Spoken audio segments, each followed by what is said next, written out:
Welcome to the Black Male Impact. Today we have as guest Mr. Cedric Parms. Mr. Parms, welcome to the Black Male Impact. Thank you, Dr. Cross. Appreciate you having me. Man, it's a pleasure having you here, and thanks for taking the time to be here with us to share your knowledge and insights. But before we get into the conversation, I know you have been teaching for 7 years, which is commendable because one of the things we hear a lot is that we need more Black men in the classroom. So it's great that you are one of the 2% that's in the classroom. So, but before we get into the conversation itself, you can please share more about yourself with the listeners so they can get an understanding of who you are before we start the conversation itself. Okay.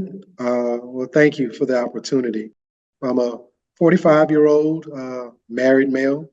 I have 2 children. I have a 10-year-old son and a 2-year-old daughter.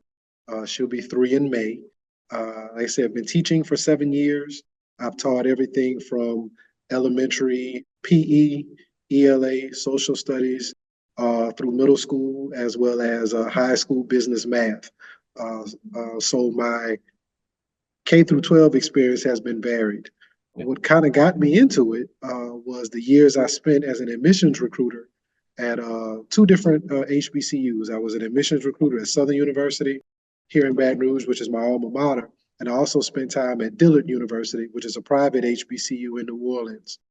And being able to see those different students from all walks of life and trying to talk to them about what the next steps were was kind of the catalyst in me diving back into education a little bit earlier on to help them build some of those skills so that way once they got to college, they could navigate and move a little bit better. Come from a family of 4. I have a younger sister. We are 9 years apart. My father was in education for over 40 years. So although it was not something I looked into doing directly out of high school or directly out of college, I ended up following in his footsteps pretty greatly. My mother's retired laboratory technician from an oil refinery. So education was always something that was pushed in my home. Man, that's awesome, man. And also, your father spent 40 years, man. That's really commendable to be dedicated to mold the minds of future generations. So, that's commendable. But you said one thing that I really want to point out as you shared about yourself and why you get into education. And that's a really great perspective in seeing the students coming into college, not knowing all that is expected. And I think that is something that we need to really look at and prepare the students before they get into college. Help them to find out what is expected of them, because not all students are coming from a background where they have people before them that have been to the college. So, I just wanted to point it out because I think that is one of the challenges that we have with some students who are first generation students, not knowing all that is expected of them. So that's going to lead us to the conversation itself. So I'm just going to start with this question. What is the mindset that it takes to make a positive impact? Well, I think the mindset has to be one of growth, also one of perseverance, because to make a positive impact, you have to have seen something positive. But sometimes even the negative things can end up being positive because you see what you don't, right? And so now we may not always know how to get what we do want, even though we may see the wrong thing. But if we have that starting point, then it's kind of a trial and error. Sometimes that's where the perseverance comes in. Sometimes it comes from asking the right questions. So that growth, somebody before you or somebody who's in a position that you want to be in, to ask that question, hey, how did you get here? Hey, what did you do in order to get to this point? And then you can take that information with what you have in your experience and mold it and use it to the best of your ability. Because as long as you're able to help change one person's trajectory, that's a positive impact, because that young person is going to be the next doctor, lawyer, police officer, manager at Walgreens, shift manager at Kmart, or the next cryptocurrency person, or the next AI person. You just never know with all of these things that are happening, that positive information or that positive encouragement that you give them, where it can take them. So I really think that growth mindset and then the perseverance is what it takes to make a positive impact. And thanks for sharing that. And that's one of the common response in regards to making a positive impact, having that growth mindset, because things can change, and you have to believe that things can change, because that's where having a growth mindset comes in. Because you can be in a situation or an environment where you see only limitations. As you mentioned, that sometimes what you see can be a motivation for you, being that it's not positive, but you can use that negative things that you're seeing as, say, that's not what I want to be. Right. That's where having that growth mindset comes in, because you have to realize that you're not limited by your environment. So I really appreciate you sharing that and that perspective, because it's something that we have to, maybe keep saying and keep reminding not just us, but everyone that we come in contact with, because especially being an educator, telling students that they are not stuck where they are and they can achieve just about anything if they put their minds to it. And as you said, with perseverance, because you have to be willing to persevere through whatever you decide to pursue in life. And that leads me to my next question. Okay. What advice do you have for the men listening and how they can play a role in creating positive change? The biggest thing I would say is start where you are. You don't have to be in education in order to educate somebody. If you're somebody who's empath and you listen to people, if you're someone who, kind of gives good advice and people listen to you or they gravitate towards you, utilize those skills and those talents where you are. If there's a way that you're thinking of coming into education or something that you feel like you want to share and give back, be a mentor. Go and volunteer. Go and sign up as a substitute. And that way you're having the opportunity to come into contact with people who are like-minded, but then also see how you interact with folks, because you never know what age range you connect to better. So don't be afraid to substitute in elementary school, in a middle school, in a high school, and then you can kind of finagle and maneuver it around to see which group gives you the best feedback and which group you feel more comfortable with, and then that way you can continue to begin to make that positive change. Because I remember growing up, we had a couple of guys who were substitutes who were in the system, and when we found out our teacher was absent, oh, who's the sub? And then you find out it's them. It's like, yes.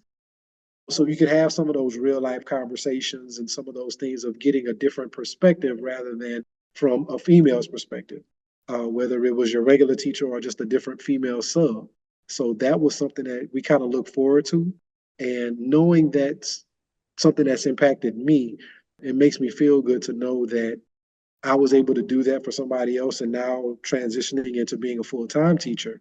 But just start where you are. It doesn't have to be this one huge thing. It could be a series of small things that build up over time. Well, and that's a great perspective. I like what you said about, especially if you are going to get into education or want to make a difference in that space, to try different age group to see, where you make the connection.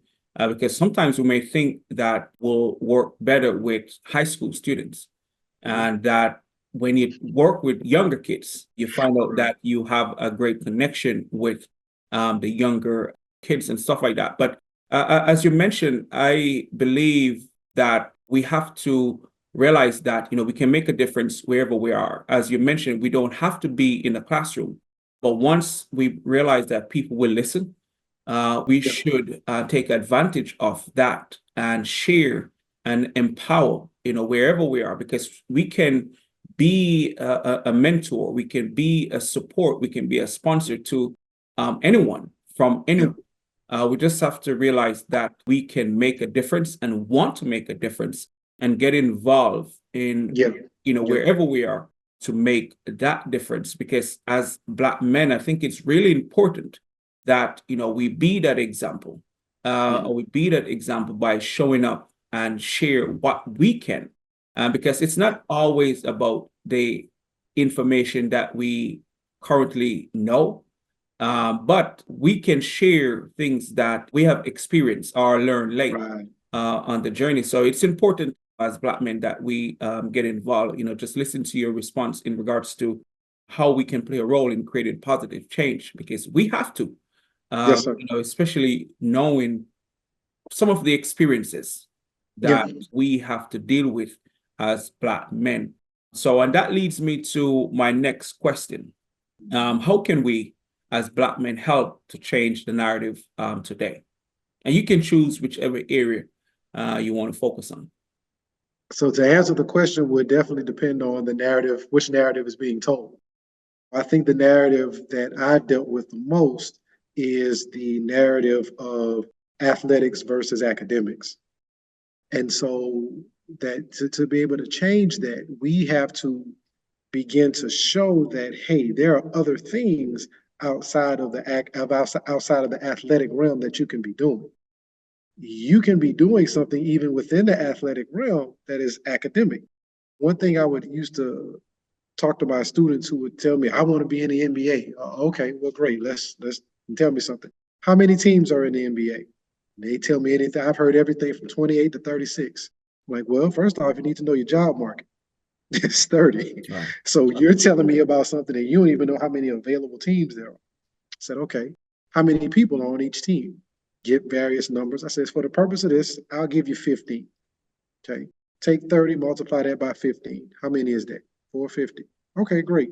Now, you heard of LeBron James? Yeah. Heard of Kevin Durant? Yeah. Steph Curry? These guys. There are 5 people that are going to start for each basketball team. And they usually have a 6th man.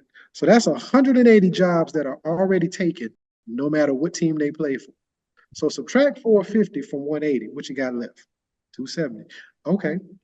Now we're talking about collegiate players, one and dones. At the time, they could, leave from high school. You've got players in the G League. You've got players that are American-born in foreign leagues. And you've also got a lot of the scouts that are looking at European-born players to come over here.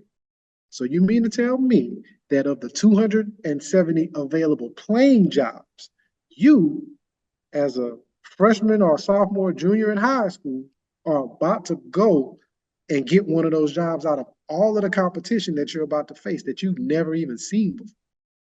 I'm not saying it's not possible. Correct. It can happen, but is it probable? We've got to deal with probabilities, not possibilities. And while, yes, it sounds great, do you understand stats? Well, yeah. Okay, you can explain it. Well, outstanding. Now you can use your math and be a statistician for a team. You can chart things. You can be a videographer. You can go into an accountant and work for the league office. There are things you can be. You can move into sports medicine and become a trainer. There are things that you can do academically within the same realm of the sport that you love, because you're more than likely not going to be one of the 270 people that's applying for that job with all the competition that's out there. But you can still be around it if it is something you love. And you never know what type of opportunities that'll open up for you if you're willing to pivot. You're just willing to change it a little bit. Now, if you got that drive and you doing this and basketball is just okay, but you still have to be academically eligible. You still got to be able to go to college. You have to be an admittable student. Correct. Then if you're doing those things, your academics still take precedence. So you're still going to learn something. Correct. So what is it that you're going to do? So I think a lot of times that we're seeing it now with a lot of the athletes who are getting into the podcast space and allowing other athletes to come on and share their journeys unfiltered, without any type of really true pushback, because they're speaking about their experience. And I think as they start to talk about the outside of the sport itself, the other areas that are impactful or other areas where they could have made a difference or made a change or done something else or just paid attention to it had they picked their eyes up, understand that you have to focus because you're the player. You're the one making that check. You're providing for your family, whether it's your immediate or extended or whatever. But looking at how LeBron has done an outstanding job of turning that into the business outside of basketball. The businesses that Magic Johnson and Shaquille O'Neal and Junior Bergman and some of those other gentlemen who've done an outstanding job of pivoting away from the sport. So when we're able to have these conversations earlier to present these young men and young women with other options, then that is the huge thing. That's how we begin to change the narrative, by starting the story early.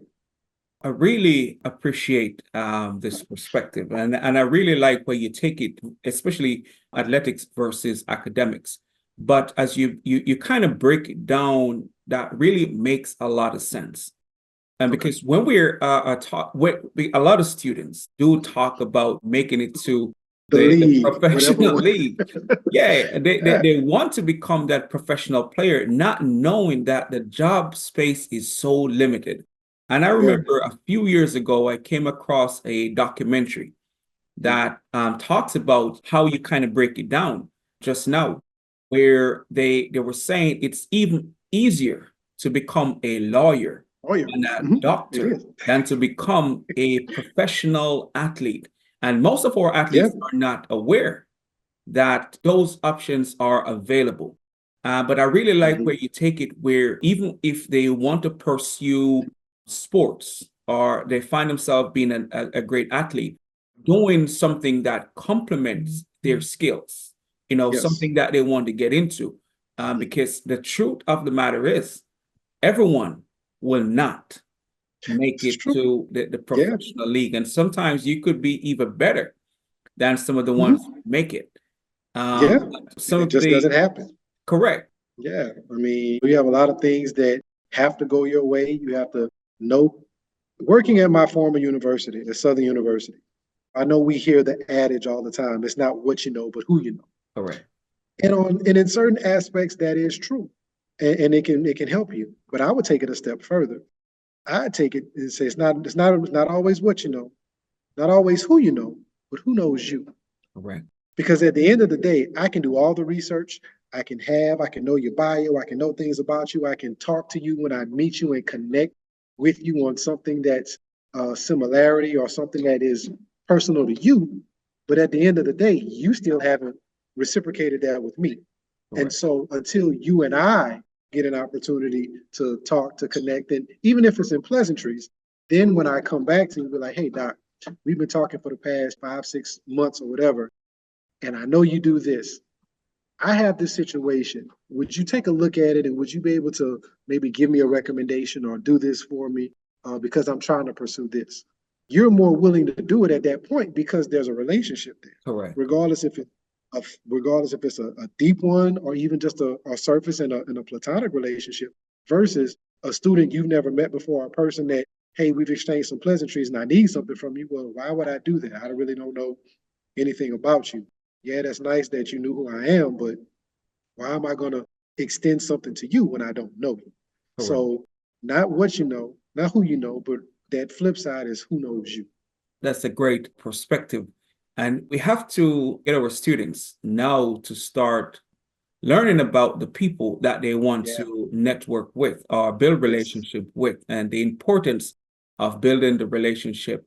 But, as we talk about changing the narrative, I think that's a way to help our young people to realize, especially the importance of academics over sports, because yes, they can become a professional athlete, but having the perspective of the importance of their academics, I think that will help to change their outcome and even how they show up in the world.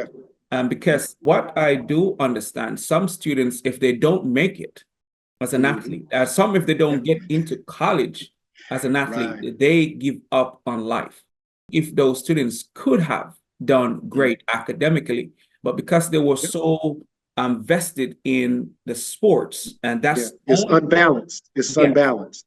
It's unbalanced. And I tell these young people, I say, listen, your athletic ability may get school paid for.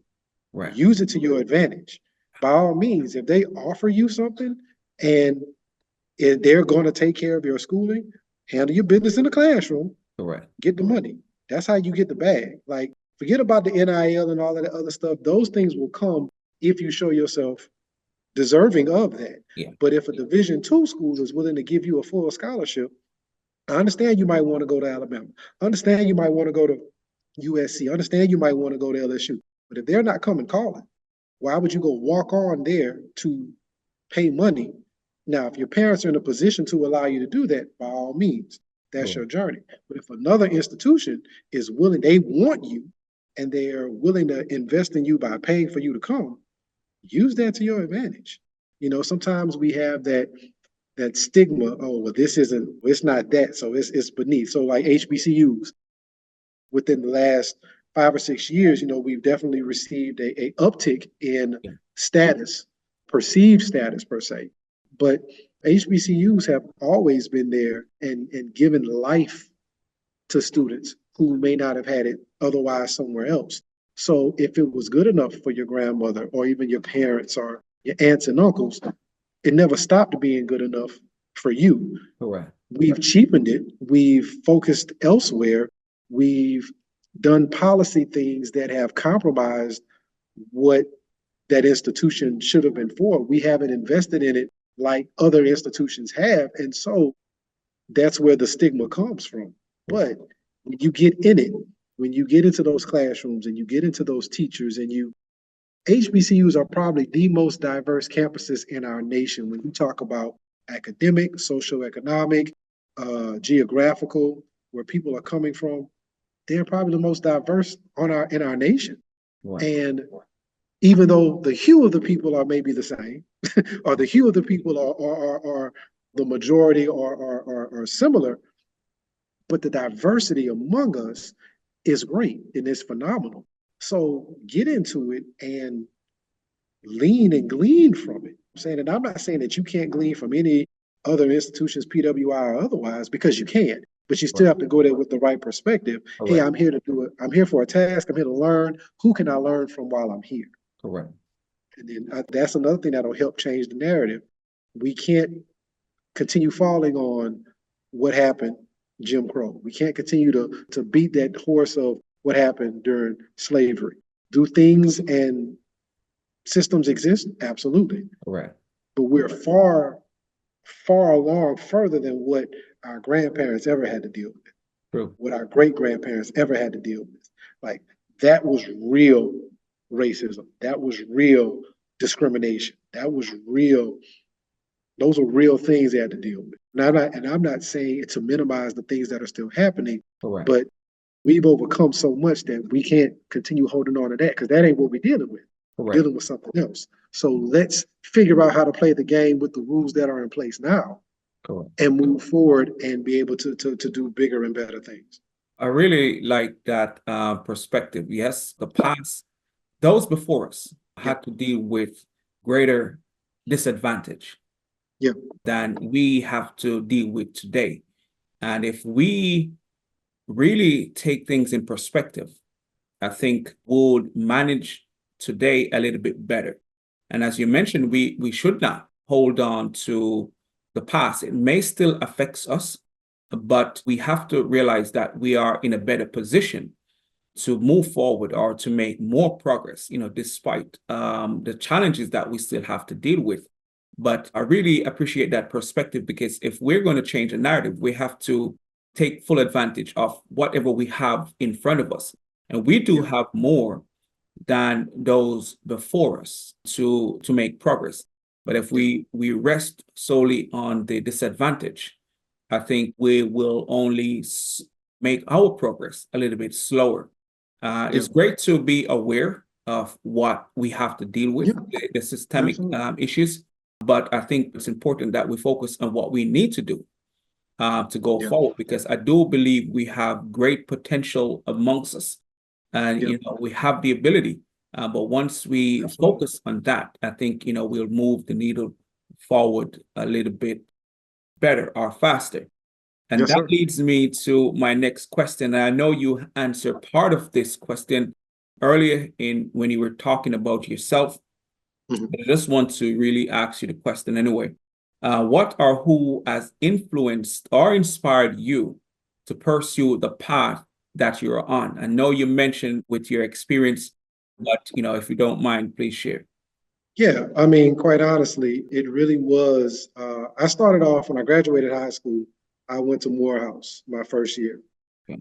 And even with my father in education, my mother, college graduate, working in the lab, working at the plant, I'm gonna be honest with you, there was a lot of stuff that I still didn't know. We had guidance counselors there, and all we were ever really told was, you know, make good grades, do well on your ACT, everything else is gonna take care of itself. That's so not true. I mean, I graduated with a 3.7 GPA, had a 25, 24, 25 on the ACT, only took it once, thinking, hey, I'm good. So as I put out these applications, everything is going to take care of itself. I'm fine. Didn't know anything about the FAFSA. Didn't recognize that my parents' information had to be on it and that would impact the type of monies I was able to get. Did small scholarships, you know what I mean? But still wasn't enough to cover tuition. So didn't know really truly the type of work I needed to put in order to find scholarships to make sure that the education was paid for. And so this is in the this is the late 90s. So it was expensive then. It's nowhere near expensive as it is now. But, and so it's like there was so much I was still unprepared for based on the information that I was given, which at the time seemed like good information. And while, yes, you have to take care of your grades, you have to take care of the standardized test scores, but there's other things in the background that you got to do too. There's other things you need to be prepared for. And I'm being honest, I wasn't prepared. So when I got to Morehouse, I was majoring in chemical engineering and English. I was a double major. My mom was in the lab making good money, so that sounded like something that, yeah, I really wanted to do. Man, I hated going to chemistry class. Hated it. And it's like, this ain't really what nah, this ain't it. Not for me. Like, I'm not feeling it. And so so now I'm in the middle of a semester trying to figure out, navigate, what do I really want to do? Like my English classes, I was a better writer, communicate, so on and so forth. So as I started looking at different majors, I was like, communication, being able to talk to people, write. I dig social studies. I was in Beta Club, did a lot of extemporaneous speaking and speeches. So seeing how those skills could go into that major, that makes sense. That's more for me. So I ended up transferring because those grades were probably the worst grade, excuse me, not probably, they were the worst grades I had ever received in my academic career, ever. Mom was totally distraught. She acted like the world was coming to an end. The lecture and things I got felt like the world was coming to an end. And so I was forced to come back home. But there was some bitterness and resentment there because I'm hearing you guys talk to other friends and family members about, hey, with, friends and cousins around the same age, like, what's going to be okay. This is just their first semester. They're going to be all right and give them a chance. But that wasn't being extended toward me. It was something totally different. So there was a resentment there. And while I knew I needed to finish, I didn't go back to school with the right mindset because I was still upset. I was still angry. I was still mad that I didn't get a chance to go back and finish what I had started and prove myself that I could do it. And so I floundered around for a while, worked different places, left Louisiana, moved to Ohio, lived in Ohio for 4 years, moved to Chicago, was in Chicago for 2 years, came back home and was like, okay, I need to finish my degree. And so when I came back home after working and living and kind of growing in the real world and having to figure some things out and not be around the family, so I didn't have just a easy fail safe and fall back on. I got to meet friends. I got to make my own family where I am in my own community, so that way I can survive in this place where I don't know anybody. This is a brand new climate. I wasn't used to snow and blizzards and all of this kind of stuff being in the Midwest. It was brand new. And so those lessons and those ups and downs, when I came back and got ready to finish my degree, I knew what I was going back for and I was focused. And so that helped me get out of a lot faster. And that was kind of the starting point of the inspiration. And like you said, it was the longevity of my dad being in this particular community for years in and years out, and in various positions, but who he was never changed, regardless, no matter where he was at. Regardless if he was a classroom teacher, regardless if he was a coach, or he was the administrator. And so when he became administrator, he was able to maneuver around a little bit better. And so once I got my job as an admissions recruiter, part of what I had to do was administer one of the entrance tests for students who may not have scored well on the standardized test. And so I started seeing a lot of students who couldn't write a simple essay. Wow. Like, here's the topic, paragraph, introduction, body paragraphs, conclusion. They struggled with it. So I'm looking like, how you got this far and you can't write a very simple essay? So then I started talking to high school teachers and high school counselors and like, what's the deal? Like, what's going on? Well, that's when I learned, of course, we as the adults made the change in the curriculum. We stopped teaching grammar, stopped teaching diagramming sentences and those types of things to help inform what goes into a good sentence and what needs to be there. Well, now you wonder why kids are struggling writing. And so because it wasn't no longer explicitly being taught, it was still implicit, but when you made the change to Common Core, the teachers, some of them just started teaching what the Common Core standards said without embedding the things that were needed. And so now we've got a generation of students who are struggling to write, very difficult in communicating. And that was the onus for me to go back to the classroom because I knew how important communication and being able to be a master of the English language was. Like I tell my students all the time, I can get in front of a board and talk to a room full of board members. I can talk to Congress if I need to. But we can also go on the playground in the corner and you understand exactly what I'm saying too.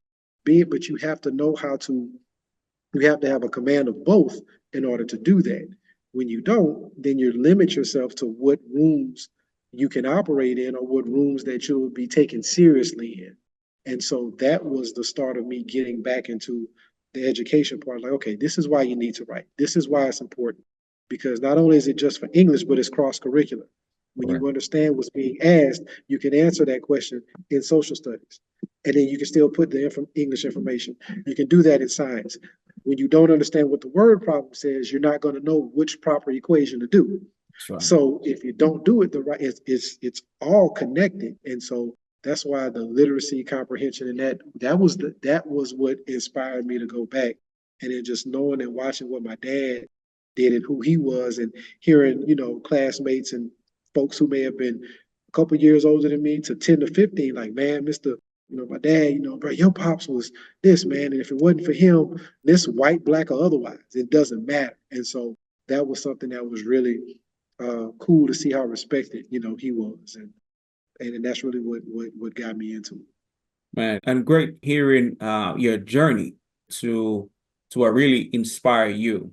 Because as you mentioned, just being around the students who didn't display what was expected, can really become an inspiration. And being that you knew how to, and you want to relate that to students, I think that in itself shows your passion to help the next generation.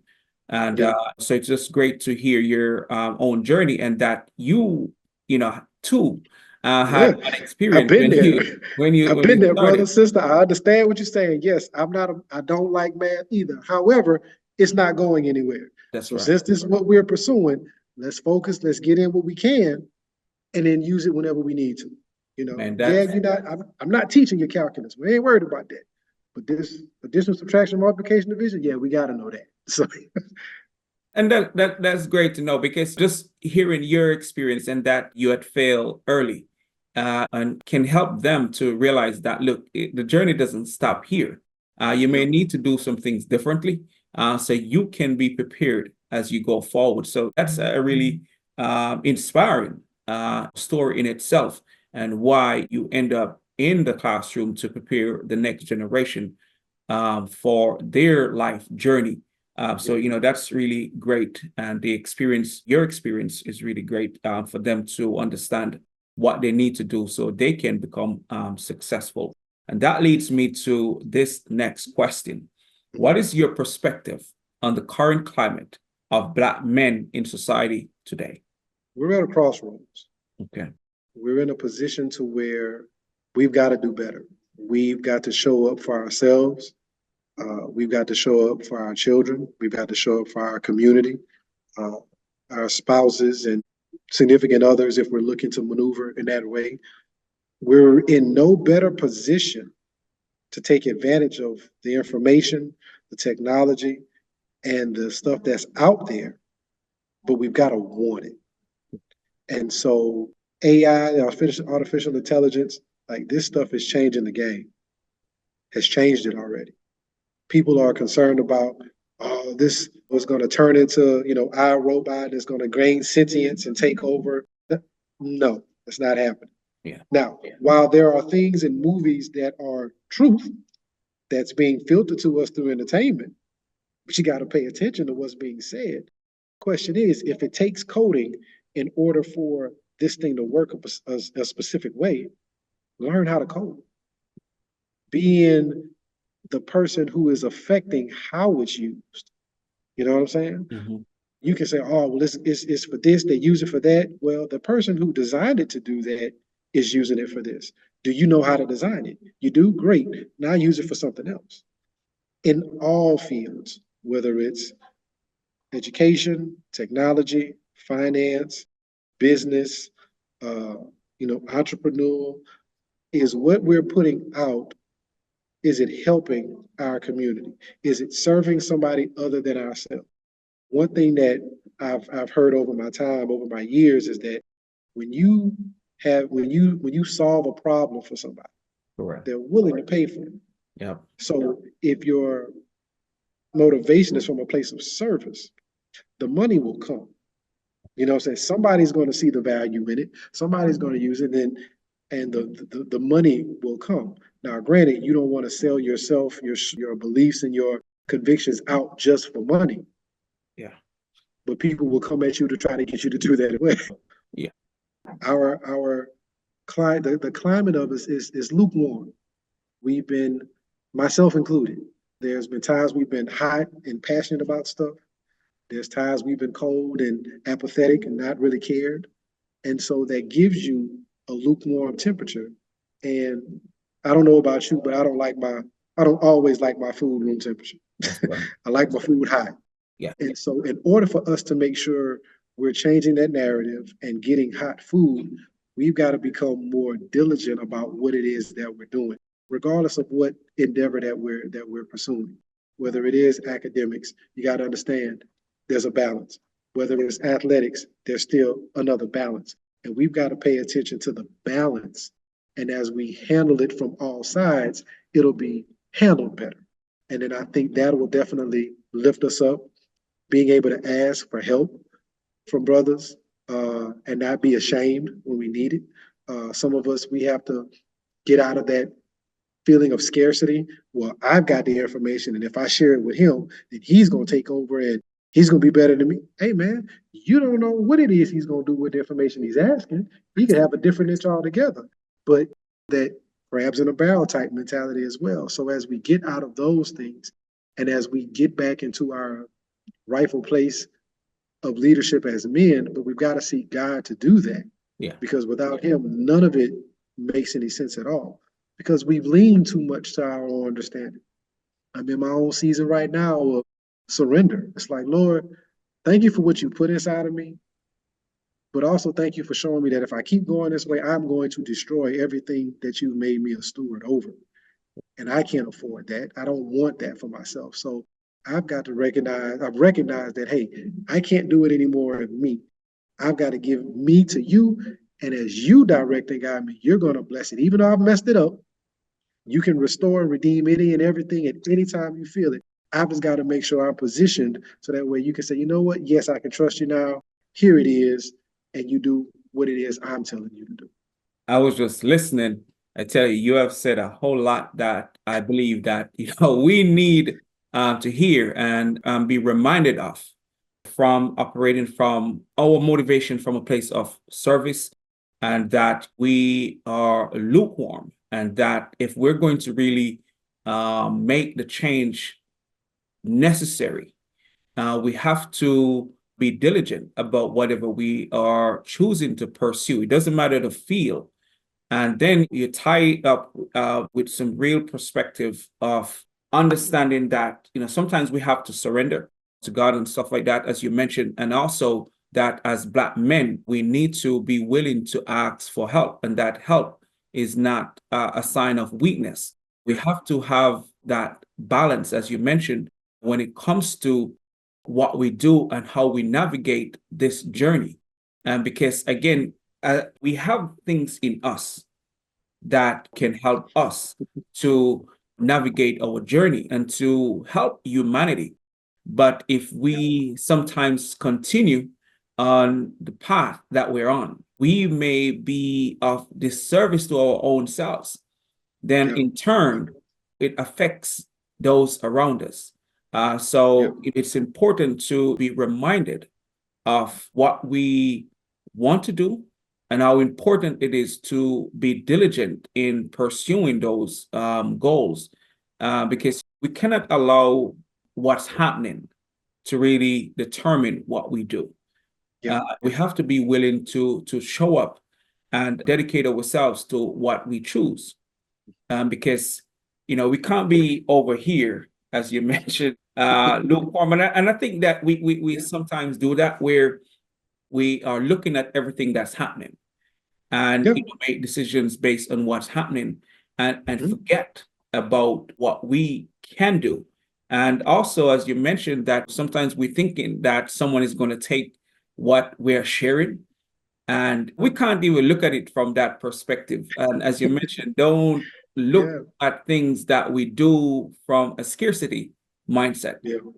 Because if we do that, I think that's what caused the crab in a barrel mentality, where that if I share this with you, then you're going to use it and get to where you want to be, not realizing that and leave me here. Hey, wait a minute, come back. Don't let. Hold on, man. Like let me get out. I can turn back around and help you if you want me to. That's right. But and it doesn't matter where the wisdom comes from, because that wisdom could come from somebody who didn't make the right decisions, whose life has passed them by, but now has the introspection and the insight to say, hey, young blood, this is why you don't do it this way. Because as Les Brown says, the richest place on the planet is the graveyard. There are ideas that were never acted upon, books that were never written, inventions that never went on, and you're creating a legacy one way or the other based on your actions or inactions. And it's how you want to be remembered. And so I'm to a point where it's like my legacy has got to change, because I've got two under me. And so there are things that I've dealt with in my life that I don't want my son having to deal with, that's impact him as a young adult. So I've got to make sure that I get a hold of it, eradicate it, and get rid of those things, so that way I can teach him properly and help him start to practice those things, so that way when he gets to a certain age, it's second nature. He doesn't think about it anymore. And so that vulnerability, the asking for help, the identifying your feelings and being able to articulate them. Because if you can express what it is, then you can get the help, you can heal the traumas. We as men, we deal with a lot of trauma that goes undiagnosed, unstated, pushed down, compartmentalized, and that in turn impacts how we show up. And it impacts us in our platonic relationships, it impacts us in our work relationships, it impacts us in our romantic and marital relationships, it impacts us in our familiar relationships. And when you have things that are seemingly good, but they're not God, it's still wrong. You see what I'm saying? And so you're still operating from not the best place, which is his place. And so you can be unwittingly, unknowingly, or subconsciously destroying everything you truly say you want based on your upbringing and experience, that trauma that you had, not recognizing that, wait a minute, this is actually kind of dysfunctional, but it's your norm. And so when you get with somebody who doesn't have that same experience, and how you show up is way different than how they show up, you have that butting of heads or that oil and water, and you're thinking, man, she tripping, and she looking at you like, man, he tripping, and why he just... No, you've got to have yourself together first before you go bringing it into somebody else. So I kind of, like one of the other questions, I know that you sent the list, And one of the things that really prompted to me about the question was, we've got to be okay with healing our own traumas, healing the things that we grew up with or that we experienced. And if it doesn't serve us, being able to let it go. Pastor Jimmy Evans said in one of his sermons, until we let our past die, God won't let our future live. Hmm. We can't, because we're focused on the wrong thing. We're focused on what happened or what we did, and that's why the way I am. Okay, that's why the way you are, but do you have to stay that way? Because we don't stay infants, we don't stay toddlers, stay teenagers, we don't stay 20-year-olds. Young We adults. every time, yeah, we turn into there's a death somewhere every time. And so you've got to be okay with the dying. And that was one thing I wasn't okay with. I didn't recognize it as that, but I wasn't okay with the dying. I wanted to stay. This is where it was comfortable. This is cool. This is where this is my sweet spot. But there's something more somewhere else. But until I die, I'll never get there. So I'm dying. And so in that is what I'm looking forward to the most, to see where God is going to take me, because the surrender is finally there. And until we can be okay with understanding and recognizing, and even if you can't verbalize it as a Black man, but you understand it and you get where you're going from, and you're willing to do the work to get past it, that's the only way that we're gonna change. Man, that's a message in itself. Uh, but that is great, and a great reminder, because sometimes we tend to hold on to the past, hold on to what's familiar, what's comfortable. Yeah. And if we're going to become who we are capable of becoming, so we can be the best to humanity and to ourselves, we have to learn to let go of the things that are familiar, that have become easy for us. So we have to be mindful and pay attention, and especially if we seek to do more in life, and understand that if we're going to, we may have to take an inventory of the things that we're doing and what we may need to stop doing, so we can step into our full purpose. Because to step into our full purpose, we may have to let go of things that doesn't serve us, and that's something that can be challenging for us at times, because stepping into the unknown is challenging for a lot of people. That's some things that we have to start being mindful of if we're going to be of service. And as you mentioned, the quote where Les Brown mentioned that, the graveyard is the richest place on the planet. And if we want to get that which is within in the world, we have to learn to let go of some of those things that may prevent us from stepping into our purpose.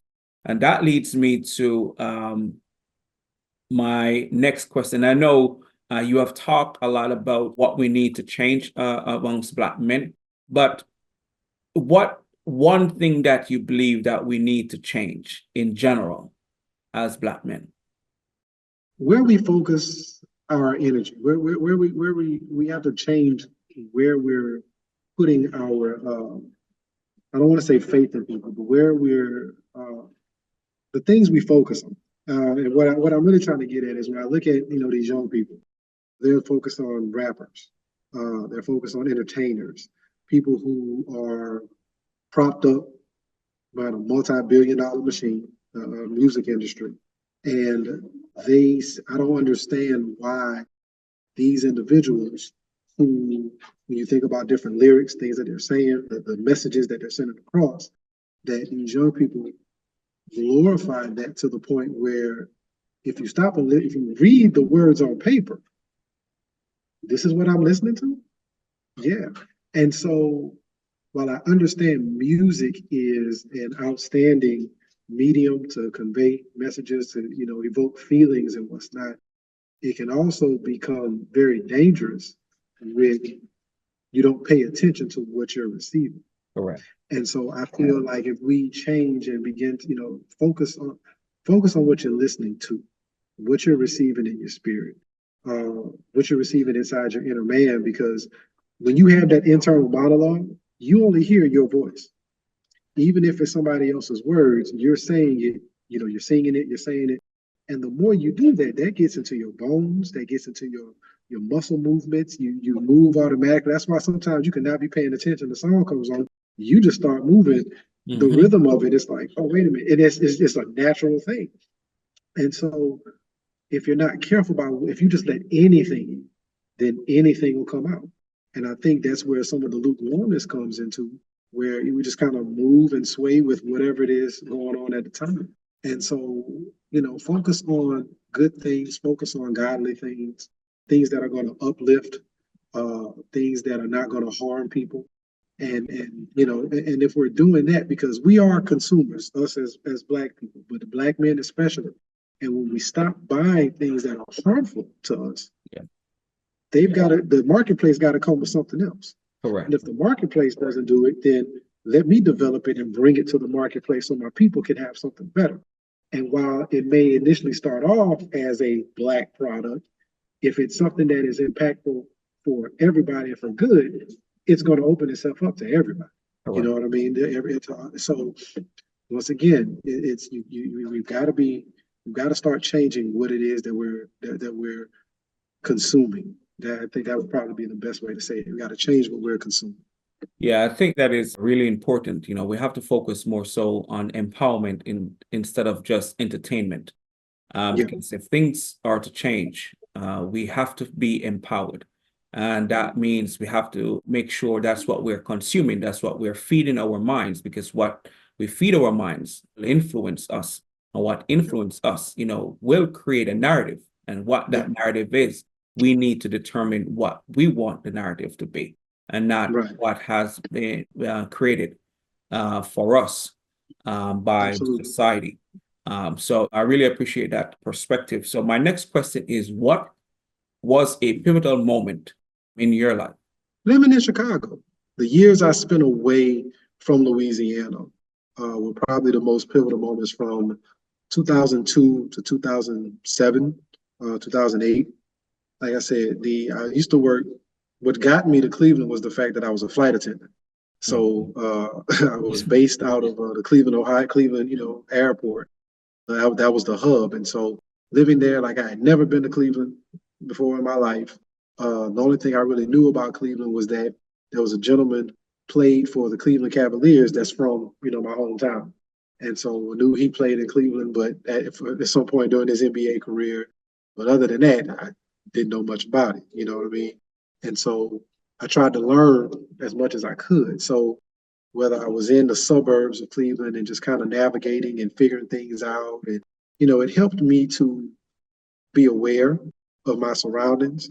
It helped me to pay a little more attention to people, to kind of discern who I could gravitate toward, who I shouldn't kind of stay away from, develop in those friendship circles there. Same thing when I moved to Chicago, got an opportunity to go there for a different job with someone who I was familiar with, a friend of mine. And so we moved there together. But it's still, even though it's me and him, we knew each other. Who else is here? What else is going on? Who else can we pay attention to? So on and so forth. And it just was, it's almost like I was college living on my own, because at the same time, it wasn't great money, but at the end of the day, it was enough to have this bill or whatever, rent paid, that kind of thing. But it wasn't a life of abundance. It wasn't a life of where everything was just okay, and it wasn't really a life of comfort in that regard. So there were things about it that were difficult, but that's what let me know that, okay, I've done and had an opportunity to be a flight attendant, leave Louisiana, have this experience, have these experiences without a degree, have these particular jobs. What more could I do with the credential? Correct. So let me go back, finish the credential. Let's see how that helps me navigate. Now that I know how to move, I know how to talk to people, I know how to network, I know how to do this. So let me go back home, add the degree to it, see what that does for me. Okay, great. Now I need to learn how to advocate for myself in a negotiation and in salary talks and stuff like that. Sometimes things work, sometimes they don't. Then you got to be able to recognize what you will and won't stand for. Are you willing to walk away from it? Correct. Okay, make another decision. And so the living abroad, per se, living in different states is the thing that was probably the most pivotal in my thought process of how to navigate and maneuver in this world. I think the exposure sometimes is what really Yes, exposure is huge. That's the yeah, word. That's the word. help us to really understand ourselves and Yeah, life in yeah, general yeah, by getting different exposure to different things. It helps us to make the decisions that may be better for us because now we see, yeah, you know what, maybe this is not what I want. But if we didn't get the exposure to it, then we wouldn't yeah. know this is not what we want to do. So I appreciate that. So my next question is, what life lesson have you learned late in life that you believe is important and can benefit this current generation? You have to develop a love affair with learning who you are, and you cannot be comfortable in who you are. And the reason I say that is because you are going to constantly change. There are things that you may have eaten when you were younger that you no longer eat now, things that you didn't eat when you were younger that you do enjoy now. So there's a constant change. And so be okay with the change because it's going to happen. And I think what'll help the younger generation is understanding early that change is coming. It's not if, but when. So be okay with change and learn how to operate in that space of change. While you're learning yourself, definitely make sure that you find out what God says about you. Because at the end of the day, that's all that matters. What he says about you, and you develop your identity in him, not as the basketball player, not as the academic kid, not as the drug dealer, not as the class clown, not as the ladies' man or the smooth talker. No, what does God say about you? And if you continue to follow and pursue that and try to strive for what he says, everything else that everything else will be added unto you. But if your identity is in the thing you did or the thing people expect of you and not people pleasing, then when you either fall short of that or you fall short of their expectations or don't meet it, then sometimes that can be devastating for you. And I think sometimes that's where some of those traumas come from. When you have good grades and all of a sudden you have one bad semester or a bad school year, and everybody, wants to throw you away as if you've lost, your brain or whatever. And it's like, wait a minute, no, it's just a mess up. You know what I'm Yeah. saying? But that's the thing that I think that they can really learn. And the earlier you fall into the habit or in love with finding out who you are at different stages and finding out, continuing what God says about you and how you get elevated and what the shifts need to be, and okay with change, then that will serve you well into your life. It'll help you in all your relationships. And thanks for sharing that. But I will ask this question, Okay. like as an adult, you may understand certain things, right? Mhm. But how Correct. would we get the younger people to understand the importance of change? Would you say, as an adult, we must demonstrate what we are saying to them for them to really understand? Because, telling them that change happens, which we know that change happens. So to get the younger generation to understand the Mhm. importance of having that love affair with who they are, how Yeah. would we get them to really tap into that and really, accept some of the changes and how difficult it can be as they navigate their way? Well, you think you hit it on the head. We do have to demonstrate. We have to be open enough to share our experience Okay. and not be ashamed of it. The other thing too is from like being in education. So now I have the opportunity, and as other male educators, other educators, period, all of us, we have an opportunity to set up an environment for change in order to teach the lesson outside of school that we're trying to teach. But we can do it within the confines of schooling. So one 9 weeks, I may grade you just based on your test. I'm gonna give you a whole bunch of assignments, but the only thing that's gonna matter are your tests. The next 9 weeks, I may grade you, and that the biggest part of your grade will just be your effort. What have you turned in classwork wise? Let me see your edits. Let me see this. And so one 9 weeks, I may grade you on just the letter grade period. Then the next 9 weeks, it may be percentage points. So you're going to see the difference of what that looks like. And man, hey man, that's life. It's going to change. So the question is, are you going to complain about it or recognize the rules, see what they are, and operate in these sets of rules? And at the end of the day, change can happen daily. Correct. But if we're setting it up to where it's really safe for them, to where the mistakes they may make won't impact them life-wise, because one thing I've told my students here, it's like, hey man, you didn't turn in your work. Okay, now you got a 0. Well, you don't turn in your work in the real world, you get Dr. Days pay at work. You don't turn in your work a couple of days, you get fired. Now that you're fired, you don't have income, you're not doing this assignment, now you get evicted, or your lights go off. So I mean, I want you to see you're free to choose whatever you want to do. I can't make you do your work, but you're not free from the consequences of that choice. All and right. so we can, if those are our mantras, then we can still be able to show and prove and give examples and show them like, wow, this is really what this looks like. Yes. And as you get older, the consequences become more drastic because the more responsibility you have, the more is expected of you. The older you are, I expect you to be able to handle this better. So now this is what my expectation is. But also too, I think having higher expectations of the young people, regardless of what the school grade says or regardless of whatever, because you're only going to rise to the level of the expectation. And if I expect you to be able to do this, even if you fall short, you're still above where you were. But if I expect you to be down this here, you ain't gonna do nothing because you ain't expect nothing of me anyway.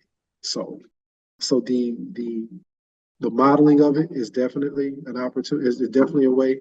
But also too, like you said about exposure, kind of thinking outside of the box and then being able to show them things that they may not necessarily thought of. You know, I've got kids who never left the city of Baton Rouge. I know kids who never left their neighborhoods. That's all they know. You may know I-10 because you drive down to New Orleans. If you're lucky, your parents may have taken you to Texas up 10 the opposite direction. So you may have I-10 tunnel vision. You know, that's what I call it.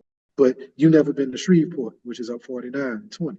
You've never been down to the Plaquemines Parish, which is the lower ground of Louisiana, where the bayous and stuff like that. There's all of this stuff right here in our state that you've never seen and never been exposed to. So what can I show you, or what can we do in order to find the funding to be able to show kids things that they've never seen before, or try to partner with people who can come in and have webinars and talk to kids about the things that they're doing in different states, in different countries, just to at least open their mind up to the possibility. And then if we can start that seed there, now let's physically get you there so you can really see it. It's just tangible. He's just not sitting on the other side of a computer screen.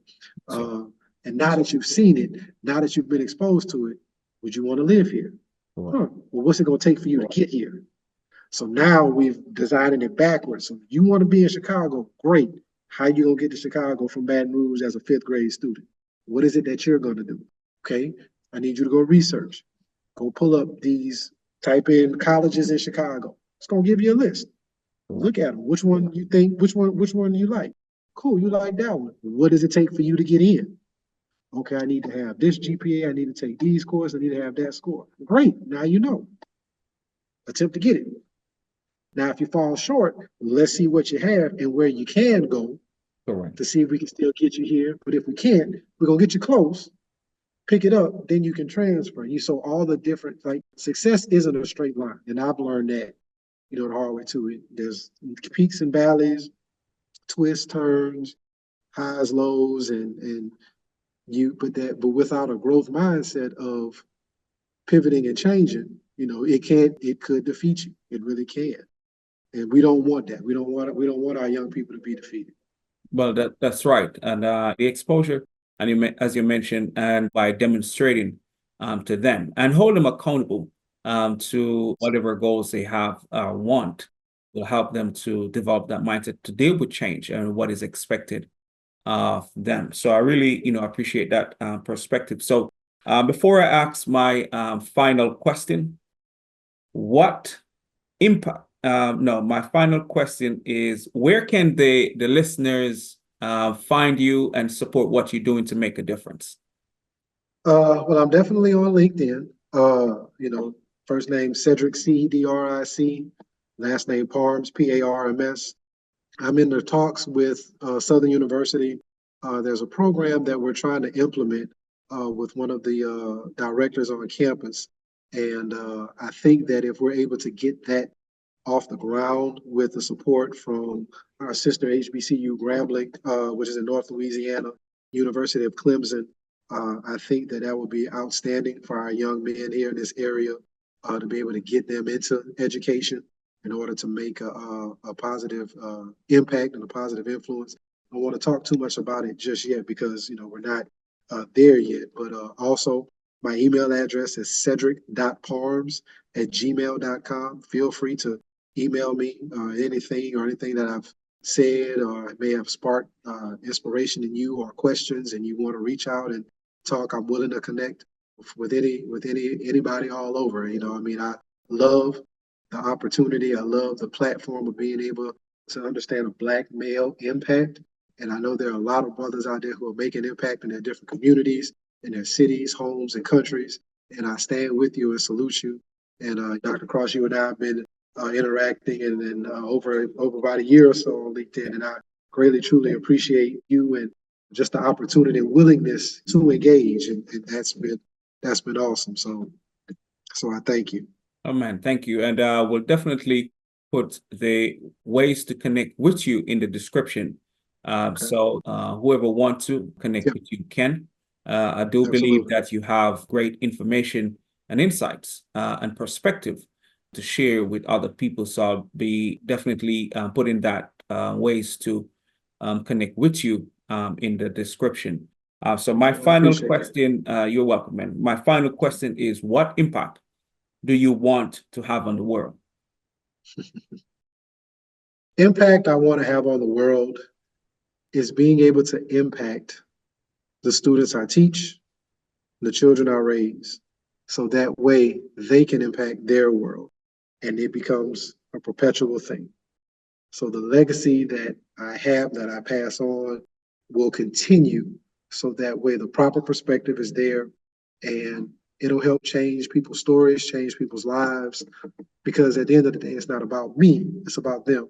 And whatever their level definition of success is, I want to be able to help you reach it. And if I help you reach it through you being in my classroom, outstanding. If I help you reach it through you being a player on one of the teams I coach, outstanding. If I help you reach it by something I passed along to somebody else and you're able to receive it from them, outstanding. So that is the lasting impact. I just wanted to be able to continue to reverberate throughout the generations and it not end when I die. Man, thank you. Thank you. That's great. And that's what we're here for, to serve humanity. And hopefully what we share, inspire or empower or motivate or encourage others to be the best that they can be. Man, it's great having you here on the Black Male Impact. Man, the conversation was great. And I appreciate you being here. And I know the listeners will as well. So I want to say thank you all for being here with us. It's a pleasure. And as always, our goal is to bring on guests that we believe will share information that will empower and encourage all of us as we continue on this journey to be our best self. Again, man, thank you for being here. Doctor. Thank you, Dr. Cross. I appreciate it. Look forward to talking to you again. Man, it's a pleasure. And listeners, please continue to support in whatever way possible as we continue to make a difference. Our goal is to inspire positive change, and we need your support on this journey to inspire and empower others to live their best lives. Thank you for being here with us.